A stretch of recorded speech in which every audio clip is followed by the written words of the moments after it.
سب کو قبروں سے اٹھایا جائے گا. جنت البقیع والوں کی قسمتوں پر ہماری جانیں قربان. میرے آقا فرماتے سب سے پہلے میری، پھر ابو بکر و عمر کی قبریں شک ہوں گی، پھر میں جنت البقیع والوں کے پاس جاؤں گا تو وہ میرے ساتھ اٹھ کھڑے ہوں گے، اکٹھے ہوں گے. پھر میں اہل مکہ کا انتظار کروں گا حتیٰ کہ حرمین شریفین کے درمیان انہیں بھی اپنے ساتھ کر لوں گا. ارے یہ وہ سرزمین ہے جس میں جن خوش نصیبوں کو تدفین ملے گی، اللہ اللہ قیامت کے دن نبی پاک کا ساتھ نصیب ہوگا. جبھی تو کیا خوب بات اعلیٰ حضرت لکھتے ہیں، طیبہ میں مر کے ٹھنڈے چلے جاؤ آنکھیں بند. طیبہ میں مر کے ٹھنڈے چلے جاؤ آنکھیں بند.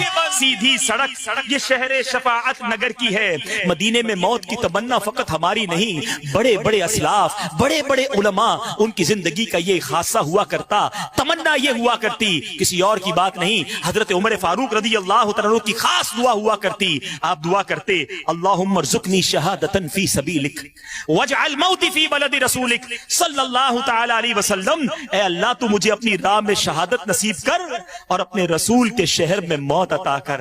اللہ اللہ دعا قبول کیسی ہوئی سنو. حضرت فاروق اعظم کی یہ دعا مفتی احمد یار خان نعیمی فرماتے ہیں، سبحان اللہ، فجر کی نماز، مسجد نبوی، محراب نبی اور پیارے آقا کے مصلی پر شہادت نصیب ہوئی اور نبی پاک کے ساتھ روضے میں تدفین نصیب ہوئی.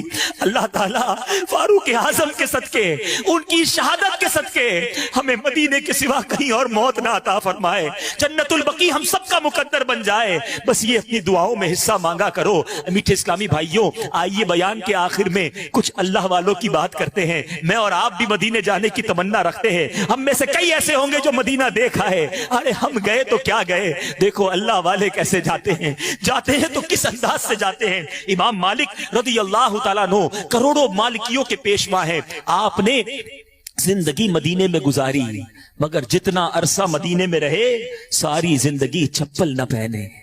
رفع حاجت کے لیے مدینہ منورہ سے باہر تشریف لے جاتے. ایک بار آپ کو تحفے میں گھوڑے پیش کیے گئے، آپ نے وہ گھوڑے واپس کر دیے، اپنے رفقا کو دے دیے. کہا کہ میرا جی نہیں چاہتا کہ اس زمین پر سواری کر کے اپنے گھوڑے کے ٹاپوں سے اس زمین کو روندوں جہاں میرے آقا مدینے والے مصطفیٰ جلوہ فرما ہیں. ارے وہ کیا انداز تھا، کیا طریقہ تھا. میٹھے میٹھے اسلامی بھائیوں، ہم سب کے امام، عاشقوں کے امام اعلیٰ حضرت امام احمد رضا خان علیہ رحمت الرحمان جب مدینہ منورہ گئے، سنو دوسرا سفر تھا، ارکان حج ادا کرنے کے بعد بیمار ہو گئے. مگر آپ فرماتے ہیں بیماری کے لمبا ہو جانے سے زیادہ مجھے نبی پاک کے دربار میں حاضری کی فکر تھی. بخار نے شدت اختیار کی، لیکن میں نے اسی حالت ہی میں مدینہ منورہ کا حاضری کا ارادہ کر لیا. مکہ شریف کے علماء کہنے لگے آپ شدید بیمار ہیں اور سفر بھی کافی لمبا ہے، اپنا ارادہ بدل دیجئے، اب مدینہ طیبہ نہ جائیے.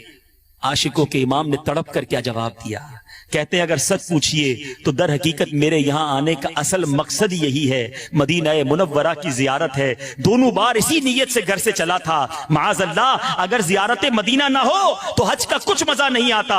انہوں نے پھر روکا، میری حالت یاد دلائی. میں نے ان کے سامنے یہ حدیث پاک پڑھی، من حج فلم یزرنی فقط جفانی، کہ جس نے حج کیا میری قبر کی زیارت نہ کی اس نے مجھ پر ظلم کیا.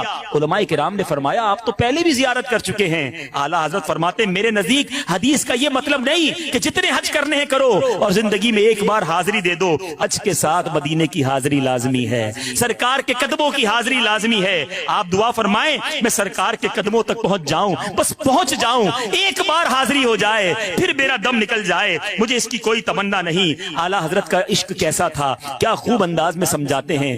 ان کے طفیل حج بھی خدا نے کرا دیے.